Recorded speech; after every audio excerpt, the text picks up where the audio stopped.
Hi, it's Alyssa with the Nocturnal. How are you both? It's nice to meet you. Good. Good. I really enjoyed this show so much and learned so much.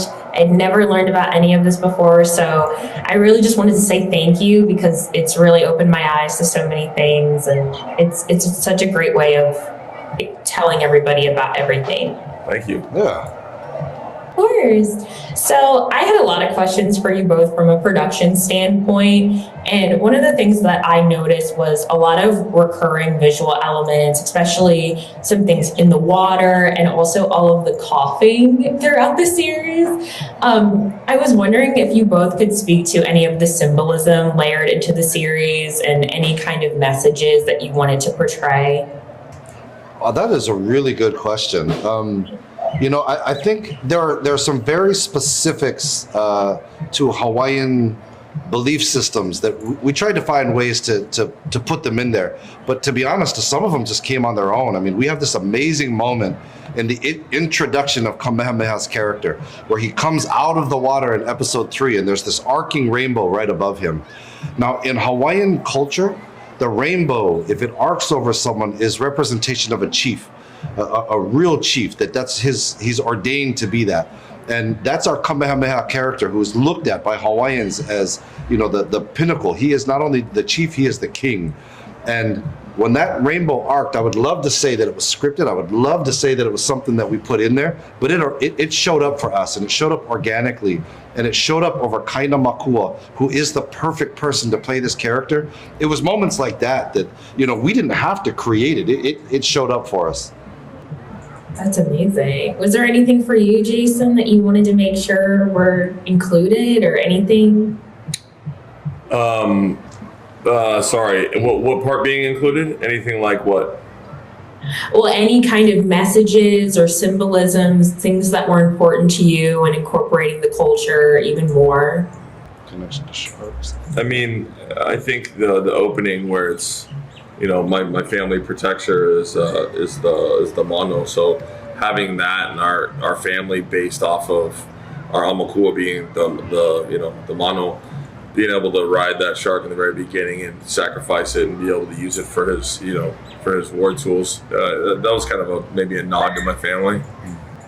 That's amazing. Yeah, I definitely took note of that. Just so many elements that stood out to me. But I was also thinking about, Jason, for Kaina, there's a line in the series that says that he is a war chief who runs from war. And that really stood out to me a lot. And I was wondering how you interpreted that contradiction in your performance, because, he doesn't really want to fight, but he's good at it, is the whole thing. Yeah, well, it's a reluctant hero. I mean, he's had his fair share of battles. And I think once I've personally never been to battle, but I can, sit in my imagination and the horrors and atrocities and things that have happened and not wanting to do that anymore. And also fighting for some dude, some guy, some false prophet that it just isn't true. And he hasn't seen it. So he's over it. And he wants to be with his family and protect his family. And, I feel like every man, we want peace. And, just because his skill is he can turn into something pretty horrific. I mean, it's a fun thing to play. It's a fun thing to want peace, but then you're destined to be this vehicle of death, and you're good at it. It's a fun thing to What play. are you gonna do? It's a fun thing to play. Don't piss me off.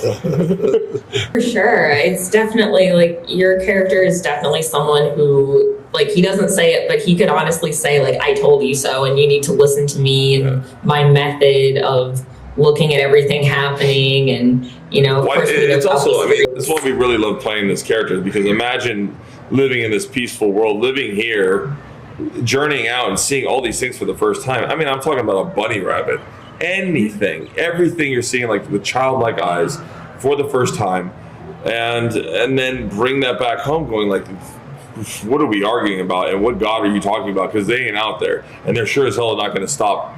Our gods aren't going to stop them from coming. So, trying to rationalize, trying to explain that, but then not being heard is very hard. So when Metcalf does this one thing. I'm like, you cannot trust him. He's evil. And we're in Mama Lahoa, and you can't act out. You can't do anything. There's no violence. It's like, no, man. And you have to go against your king.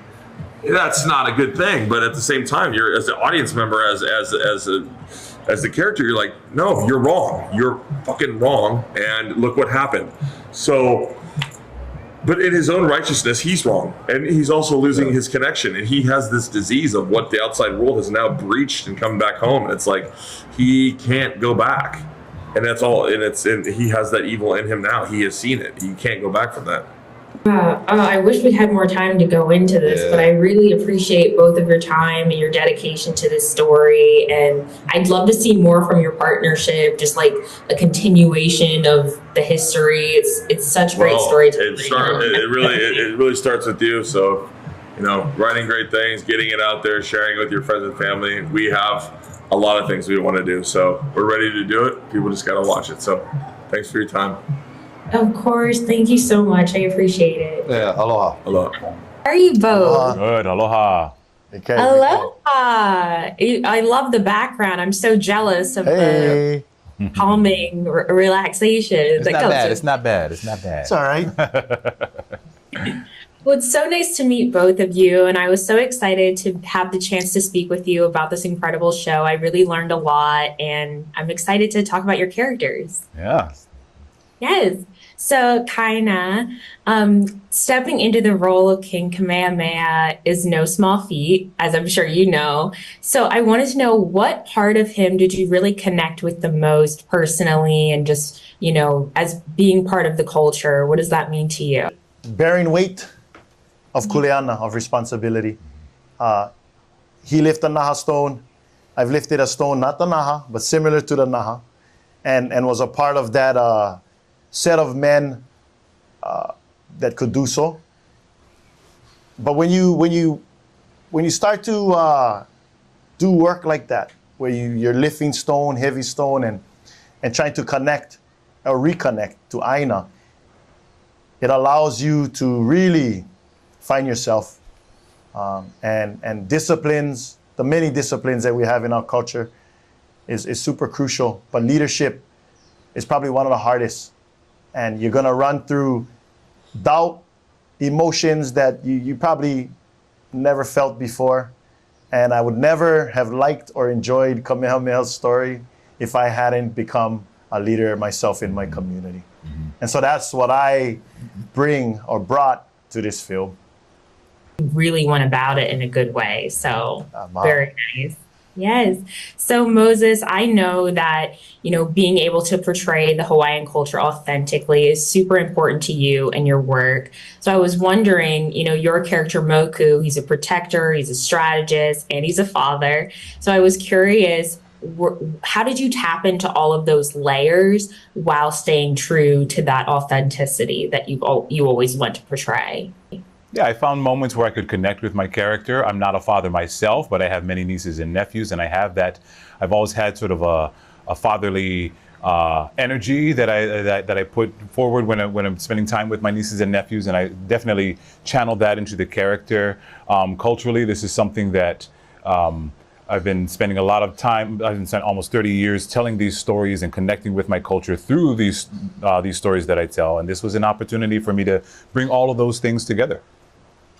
Amazing. Yeah, I could tell that there was so much dedication put into this project, and both of you, I really enjoyed the performances. And, this show doesn't shy away from cultural tension, especially when the explorers come onto the island. So I was wondering, how did you both approach portraying power in the face of colonization and, all of the things that history shows us over and over again? That's a good question.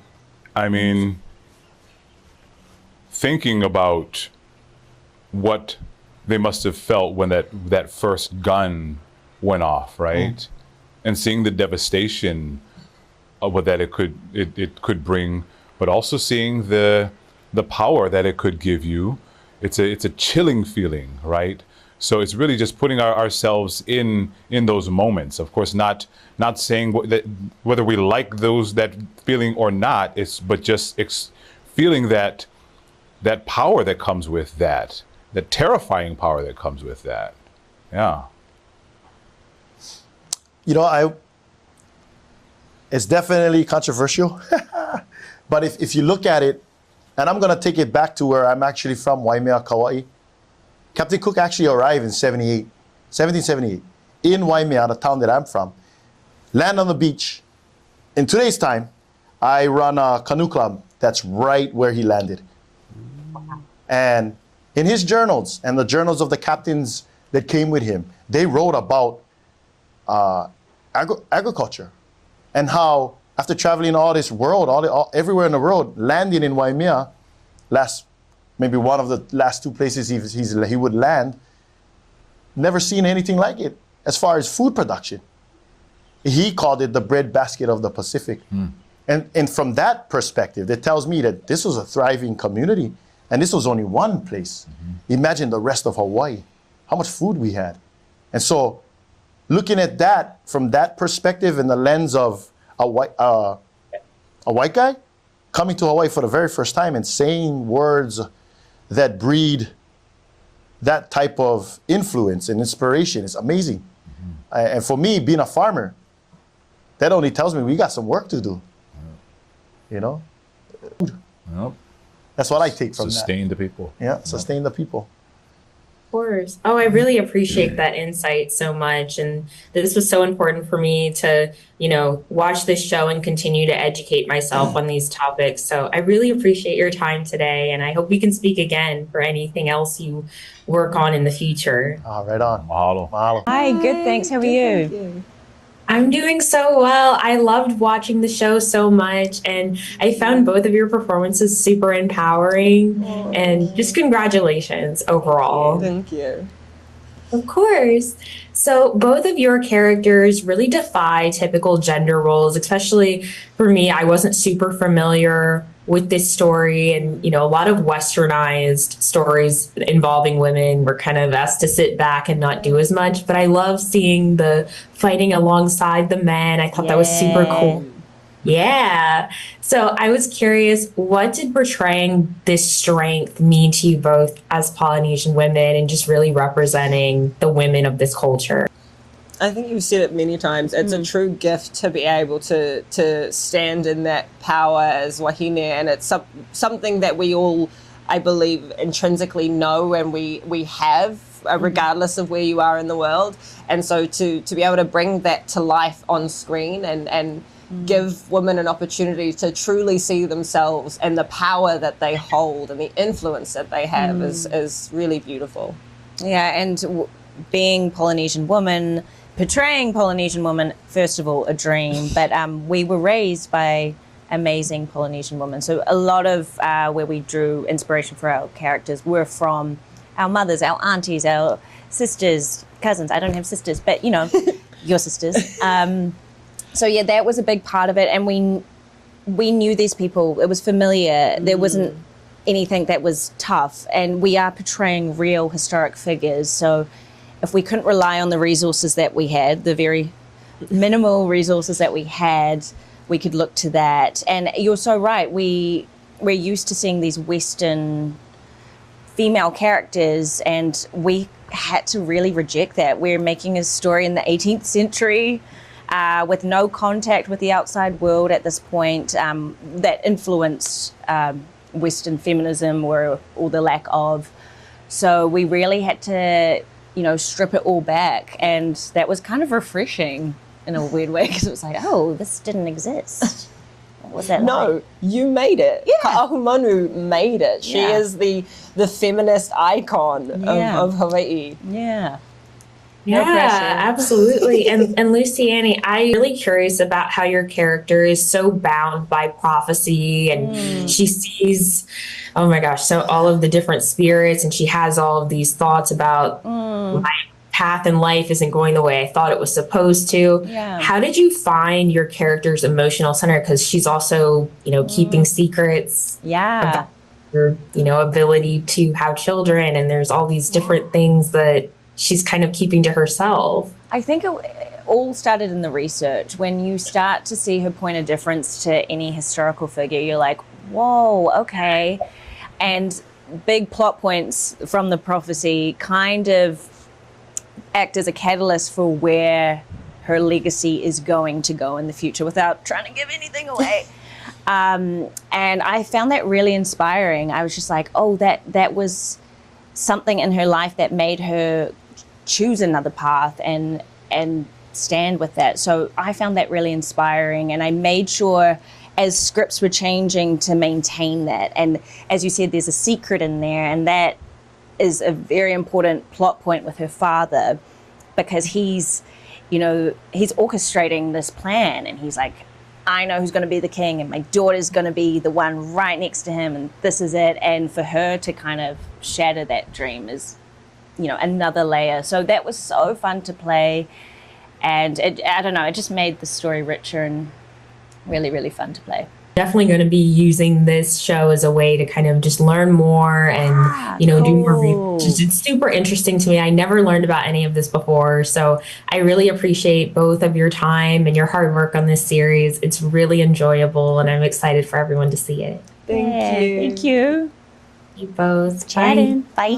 How are you both? Very well, thank Wonderful. you. Actually, I'm not that well, but I'm getting through it. I've got a bit of a cold, but I'm killing everybody with my coughing. But anyway. It's winter back home. We flew up just yesterday. Yes, From cold, Aotearoa, freezing. From winter to this beautiful We should be out there. Hawaii. We should be out there having a swim in the ocean. This bright sunlight. Sorry about the sunglasses, but yeah. Well, I appreciate you taking the time to talk to me, and I hope you feel better. We appreciate Thank you very too. much. Thank you. Appreciate your time. Of course. You Polynesian? No, I'm not. Oh, you look like Moana growing up. Oh, thank Yeah. you. I appreciate that. But no, I'm not Polynesian. You're just But I really appreciate this show and learning about the culture, and it's been super interesting for me. So I was thinking about your characters a lot, and both of your characters are warriors navigating loyalty, legacy, power. And I was wondering, what was most important to you both in grounding these historical figures with heart? Because I could really feel everybody's passion for the project while watching. Well, it was just a privilege, really, to be involved in this and to be able to work on this project. Again, we're very honored that Jason and Pa'a both gave us the opportunity. It all comes back to the script. It all comes back to the story we want to tell. So we wanted to do a good job. I especially focused on trying to make my Hawaiian language sound as authentic as possible, which took a few hours of study, and I'd recorded a number of voices so I could just listen to it over and over again. So it was hard work, and we don't really know sometimes what you're making while you're making it, because we're just contending to the logistics of the day, the scenes of the day. But now we're here. It made me think back a little bit to that wonderful journey we've had. It's been a shared Polynesian experience. We've had all the islands of Polynesia represented in this. We have a wonderful cast, and everybody that joined this waka, this voyage, came with a certain amount of love and a lot of responsibility. You could all tell they all were working hard, and we're in a position now to celebrate. We're in a position now to show this monumental story that anything like this has ever been seen before. So we're part of it and proud of it. And at the end of the day, I'm just hoping the Hawaiians get a good feeling about their culture, their language being reflected back upon them, and get a sense of pride as well, which we all experience through this journey. I think that's amazing to get the perspective. I was also thinking about how Keoa is caught between family and ambition a lot throughout this series. And I was curious, what insight did you want to bring to his rivalry with Kamehameha? Because that's such a big part of the series. It's a classical structure. This is and it's an archetypal sort of story. I mean, human nature seems to, when I've traveled personally around the world, I meet people from all walks of life, and if you look at geopolitics today, we're struggling with these stories which have been reflected through the Greeks and the Romans, the Aztecs and the Incas, the rise and fall of great nations and empires. So Keoa is I guess a classical archetype. You know, is the rightful king, the rightful heir to the throne, and he's denied that because of his relationship with his cousin Kamehameha, chosen by his father to be the chief of war. And as we know, in any kingdom, if you divide the municipality from the military, that the military will always rule. Even if you look at Shogun or Japan or China, it's a common story within humanity. I guess it's been a great privilege. I love my character in that he's a staunch traditionalist. He doesn't want things to change. He doesn't want the guns. He doesn't want the clothes. He doesn't want the technology. And he'd rather die than see his heritage sullied by the incoming influx of change and compromise. And I thought I really enjoyed the character for those reasons. He was somewhat of a selfish character too, though. But I think that's very human, and I don't mind portraying humanity in the warts and all. I think that makes characters seem real. So it's a privilege again to be a part of the storytelling and to show this great rivalry between King Kahikili, King Keoa, and King Kamehameha, and this forced loyalty with the Kaiana, which was played by Mamoa. None other. Yes. Oh, I appreciate that so much. And both of you bring a strong presence to this series. And I really appreciate the time. I hope we can talk again soon for any upcoming work that you have. Thank you. And I appreciate it. Aloha. Thank you for spreading the word. Thank you very much.